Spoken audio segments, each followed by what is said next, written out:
Okay, ಇನ್ನು ನೀವು ಮಂಜು ಅವ್ರ ಜೊತೆ ತುಂಬ ಕ್ಲೋಸ್ ಇರ್ತೀರಿ ಸ್ಟಾರ್ಟಿಂಗು, ಅಣ್ಣ ಅಣ್ಣ ಅಂತ ಹೇಳ್ಬಿಟ್ಟು. ಬಟ್ ಹೋಗ್ತಾ ಹೋಗ್ತಾ ಇಬ್ಬರ ಮಧ್ಯೆ ಸ್ವಲ್ಪ ರಿಲೇಷನ್ಶಿಪ್ ಒಂಚೂರು ಬ್ರೇಕ್ ಆಗೋ ಥರ ಅನಿಸುತ್ತೆ. ಒಂದು ಟೈಮ್ ಅಂತೂ ನೀವು ಏಕವಚನದಲ್ಲಿ ಮಾತಾಡ್ತೀರಿ, ಆಮೇಲೆ ಹೋಗಿ ಸಾರಿ ಕೂಡ ಕೇಳ್ತೀರಿ. ಅಂದರೆ ನಿಮಗೆ ಏನು ತುಂಬ ಬೇಜಾರಾಯ್ತಾ ಅವತ್ತು? ಅಂದರೆ ನಾನು ಈ ಥರ ಮಾತಾಡಬಾರ್ದಿತ್ತು ಮಂಜಣ್ಣಗೆ, ಅಥವಾ ಅವ್ರು ಹೇಗೆ ರಿಯಾಕ್ಟ್ ಮಾಡಿದ್ರು ನಿಮಗೆ? ನನಗೆ ಮಂಜಣ್ಣ ಇನ್ಶಿಯಲಿ ಕನೆಕ್ಟ್ ಆಗಿದೆ ಹೆಸರು, ಬಿಕಾಸ್ ನಮ್ಮ ತಂದೆ ಹೆಸರು ಮಂಜುನಾಥ್ ಅಂತ ಅಂದ್ಬಿಟ್ಟು. ಸೊ ನಂಗೆ ಆ ಹೆಸರು ಕನೆಕ್ಟ್ ಆಯಿತು ಆ್ಯಂಡ್ ಆ ವ್ಯಕ್ತಿತ್ವ ಕನೆಕ್ಟ್ ಆಯಿತು. ನಾನು ಅದಕ್ಕೆ ಹೋಗಿ ತುಂಬ ಸತಿ ಆ ರೋಸ್ ಕೊಡೋ ವಿಷಯದಲ್ಲ ನಾನು ಹೇಳಿದ್ದೀನಿ, ಬ್ಲ್ಯಾಕ್ ಕಲರ್ ರೋಸ್ ನಾನು ನಿಮಗೆ ಕೊಡಬೇಕು ಅಂತಿದ್ದೆ, ಬಿಕಾಸ್ ನನಗೆ ಈ ವಿಷಯಗಳೇನೂ ಇಲ್ಲ, ನನಗೆ ಏನು ಕೊಡಬೇಕು ಅನ್ನೋದೇನಿಲ್ಲ. ಆ್ಯಂಡ್ ಆಟಗಳು ಅಂತ ಬಂದಾಗ ಈ ಥರ ಆಗಿದೆ ಅಂತ. ಸೊ ಆಟಗಳಿಂದ ಡಿಫ್ರೆನ್ಸ್ಗಳು ಅಷ್ಟೇ ಬಿಟ್ಟರೆ ವಿ ವರ್ಕ್ ಗುಡ್, ತುಂಬಾ ಚೆನ್ನಾಗಿದ್ವಿ ಕೊನೆಗೆ ಬರೋ ತನಕನೂ. ಆ್ಯಂಡ್ ಅಣ್ಣಂಗೆ ಏನು ಅಂತಂದರೆ ಗೇಮ್ಗಳಿಗೆ ಗೆದ್ಬಿಡ್ಬೇಕು, ಆ ಹುಮ್ಮಸ್ಸು, ಆ ಎನರ್ಜಿ.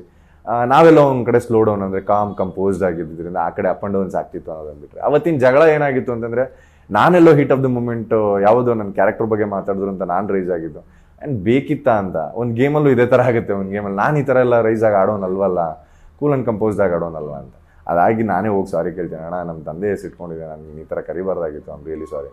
ಅಂದರೆ ನನಗೆ ಹೇಳ್ಬೋದಾಗಿತ್ತು, ತಾಯಿ ಹೆಸ್ರಿಗೆ ಮಾತ್ರ ಬಂದು ಸಾರಿ ಕೇಳ್ತೀನಿ, ಇಲ್ಲ ಅಣ್ಣ ನಿಮಗೆ ಬಂದು ಸಾರಿ ಕೇಳ್ತಾ ಇದ್ದು, ಐಮ್ ರಿಯಲಿ ಸಾರಿ ಅಂತಲೇ ಕೇಳ್ತೀನಿ. ಓಕೆ, ಇನ್ನು ರಜತ್ ಅವ್ರ ಮನೆಗೆ ಬಂದಾಗ ಅವರು ನಿಮ್ಮನ್ನೇ ಟಾರ್ಗೆಟ್ ಇಟ್ಕೊಂಡು ಬಂದಿರ್ತಾರೆ. ಅಂದರೆ ನಾನು ತ್ರಿವಿಕ್ರಮ್ ಆಪೋಸಿಟೇ ಆಡಬೇಕು, ಈಡ್ಗೈ ಕೂಡ ಹೊಡಿತಾರೆ.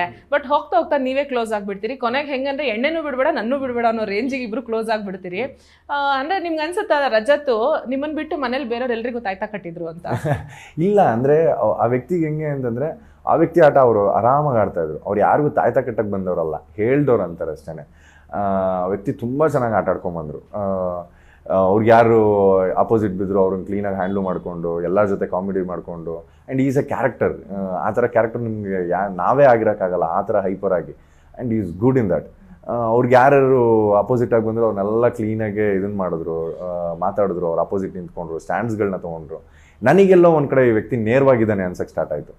ಆ್ಯಂಡ್ ನನಗೂ ನನ್ನ ವ್ಯಕ್ತಿತ್ವ ಬಗ್ಗೆನೂ ತುಂಬ ಸತಿ ಹೇಳಿದ್ದಾರೆ, ನೀನು ಕಡಿಮೆ ಇದೆಯಾ ಅಂತ. ನಾನು ಅವ್ರ ಬಗ್ಗೆ ತುಂಬ ಸತಿ ಹೇಳಿರೋದಿದೆ. ಆ್ಯಂಡ್ ಈ ಮ್ಯೂಚುವಲ್ ಅಂಡರ್ಸ್ಟ್ಯಾಂಡಿಂಗ್ ಇದ್ದಿದ್ದರಿಂದ ಆ್ಯಂಡ್ ಅದೊಂದು ಬಾಯ್ಸ್ ಝೋನಿಗೆ ಬಂದ್ಬಿಟ್ವಿ ನಾವು. ಸೊ ಈ ಲಾಸ್ಟ್ ಬೆಂಚಸ್ ಅಂತ ಇರ್ತಾರಲ್ಲ, ಆ ಝೋನಿಗೆ ಬಂದ್ಬಿಟ್ವಿ, ಲಾಸ್ಟ್ ಬೆಂಚಸ್ ಥರ ಬಂದ್ಬಿಟ್ವಿ. ಆ್ಯಂಡ್ ನನ್ನ ತಪ್ಪು ನೀನು ಹೇಳ್ತಿದ್ದೆ ಗುರು, ನಿನ್ನ ತಪ್ಪು ನಾನು ಹೇಳ್ತಾ ಇದ್ದೀವಿ. ಆ್ಯಂಡ್ ಇಡೀ ದಿನ ನನಗೊಬ್ಬ ಸಾಥ್ ಕೊಡೋನು ಹೋಗಬೇಕು. ಆ್ಯಂಡ್ ನಾನು ನಿನಗೆ ಕೊಡ್ತೀನಿ, ನೀನು ನನಗೆ ಕೊಡು. ನಾನು ಅದನ್ನು ಅವ್ರ ಕ್ಯಾಪ್ಟನ್ಸಿ ಆಡ್ದಿಲ್ಲ, ನಾನು ಅವ್ರಿಗೆ ಬಾಲ್ ತೊಗೊಳ್ಳೋ ಆಡ್ದಲ್ಲಿ ನಾನು ಹೋಗಿ ನೇರವಾಗಿ ಹೇಳ್ತೀನಿ ಅದನ್ನು, ನಿನಗೆ ನಾನು ಆಡ್ತೀನಿ ಗುರು, ನೀನು ತಲೆ ಕೆಡ್ಸ್ಕೊಬೇಡ, ನನಗೆ ಈ ಥರದ್ದು ರಂಜಿತ್ನ ಮಿಸ್ ಮಾಡ್ಕೊತಾ ಇದ್ದೆ, ಆ ಪ್ಲೇಸ್ ನೀನು ತುಂಬ್ತಾ ಇದೆಯಾ ಅಂತ ಅಂದ್ಬಿಟ್ಟು. ಆ್ಯಂಡ್ ನಾನೇ ಹೋಗಿ ಮಾತಾಡ್ಸಿದ್ದೆ, ನಾನೇ ಹೋಗಿ ಹೇಳಿದ್ದು. ನಂಗೆ ಅದರಲ್ಲಿ ಅದ್ರ ಬಗ್ಗೆನೂ ಏನು ಬೇಜಾರಿರಲಿಲ್ಲ. ಆ್ಯಂಡ್ ಗೇಮ್ಗಳು ಬಂತಂದರೆ ಆಪೋಸಿಟ್ ಆರಾಮಾಗಿ ಆಡ್ತಾ ಇದ್ವಿ.